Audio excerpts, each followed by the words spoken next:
दुखी से दुर्बल हुई जानकी जी ने हनुमान जी से कहा कि हे पुत्र, तुम्हें देखकर मैंने अपना दुख भूल गई। अब तुम जाओ और श्री रामचंद्र जी का समाचार सुने बिना मैं कैसे रहूंगी। हनुमान जी ने कहा कि हे देवी, यदि ऐसी बात है तो हे माता, हे जनक नंदिनी, रामेण योजिष्वामि मन्यसे यदि जानकी। आप मेरे कंधे पर चढ़कर स्कंदमारोह क्षणमात्रतः आप मेरे कंधे पर चलें और क्षण मात्र में श्री रामचंद्र जी से आपको मिला। जानकी जी वचनबद्ध हैं। जानकी जी ने कहा, नहीं पुत्र, राम शारण्यशुष्य बद्ध्वा सरपञ्जरैः आगत्य वानरैः शार्दूल हत्वा रावणं महाबली। हे पुत्र, श्री रामचंद्र जी ने समुद्र को सुखा करके उस बाणों से बांधकर बानरों के साथ आए, रावण को युद्ध में मारकर मुझे ले जाएं, तो इससे उन्हें अमर कीर्ति प्राप्ति होगी। इसलिए तुम जाओ, जैसे तैसे मैं प्राण भरूंगी। सीता जी की इस प्रकार से वचन सुन करके भगवान श्री हनुमान जी के प्रणाम किया। महासागर के पार पर जाने के लिए पर्वत शिखर पर चढ़ गए। वहां पहुंचकर हनुमान जी महाराज पर्वत को अपने पैरों से दबाकर वायु वेग से चले, जैसे मानो पवन देव स्वयं साक्षात अपने पुत्र को लेकर हनुमान जी को दौड़ा रहे हैं। वह 30 योजन ऊंचा पर्वत पृथ्वी में घुसकर समतल हो गया। हनुमान जी आकाश में जाते समय बड़ा घोष किए, बोलिए हनुमान जी महाराज की। उसे सुनकर के सब वानरगण जानकर हनुमान जी को लौट रहे हैं, बड़े आनंद में भरकर घोर शब्द करने लगे, बोलिए हनुमान जी महाराज की जय। सब देनैव विजानीमः कृतकार्य समागतः हनुमानेव पश्यत्वं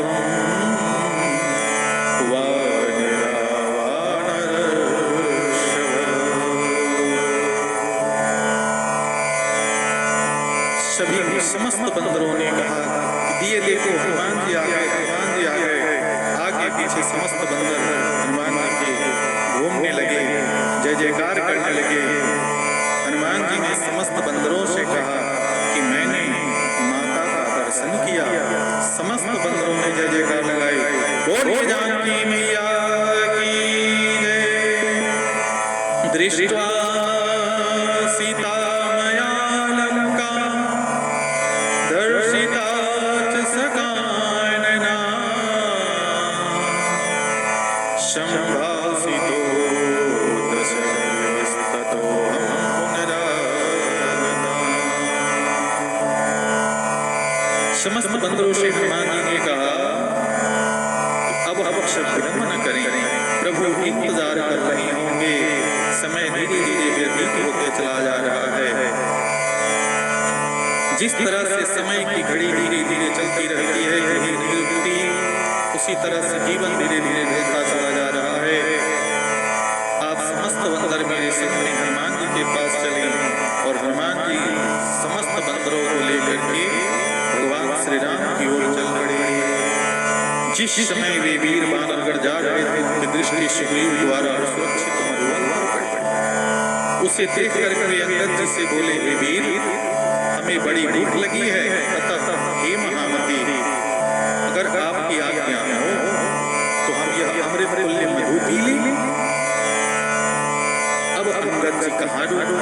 अंगद जी को तो बड़ी प्रसन्नता थी कि जिस कार्य के लिए हम लोग चले थे वह कार्य सिद्ध हो गया है। अब तुम लोग शीघ्र जाओ और जाकर के क्या करो, भले मुलायम त्वरितम हरिसदना ततः प्रविश्य हरयः पातु मारे गिरे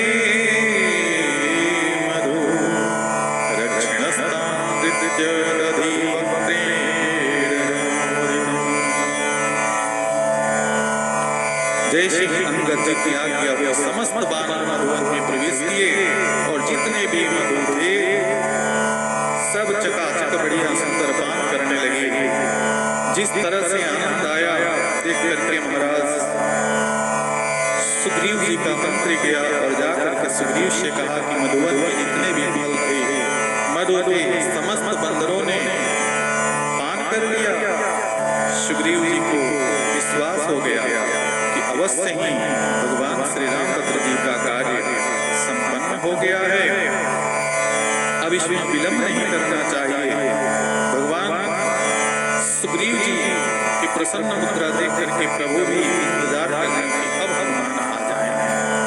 हनुमान जैसे ही पहुंचेंगे समझो कि वह कार्य अवश्य ही हो चुका है। भगवान श्री हनुमान जी शीघ्र भगवान श्री रामचंद्र जी के पास एक ही बात करते हैं कि प्रभु बेग चलिए प्रभु आनिया, कि प्रभु विलंब न करें।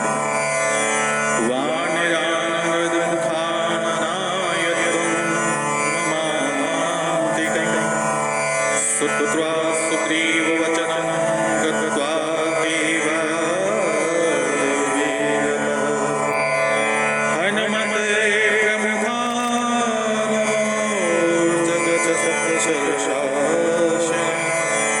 द्रष्टुमिच्छति सुग्रीवः स रामो लक्ष्मणान्वितः। हनुमान जी की मुखमंडल की आवाज से प्रभु श्री रामचंद्र जी परिचित थे, समझ गए कि अवश्य यह कार्य संपन्न करके आया है। प्रणाम किया, मैंने अवश्य ही माता का दर्शन किया। हे प्रभु, हे राजेंद्र, हे रघुवर, सुखमग्न जानकी जी ने आपको अपना कुशल समाचार सुनाने के लिए कहा है। वे अशोक वाटिका के बीच में सिंसुपा वृक्ष के तले बैठी हुई हैं।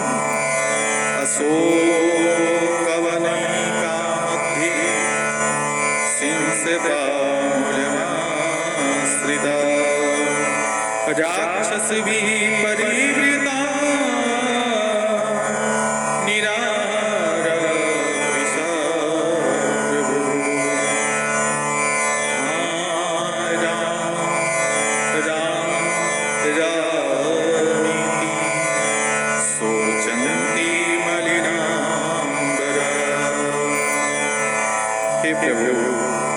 सदा राक्षसियों से घिरी रहती हैं, अन्न जल छोड़ देने के कारण वे अत्यंत दुर्बल हो गई हैं और निरंतर हा राम कह करके शोक करती रहती हैं।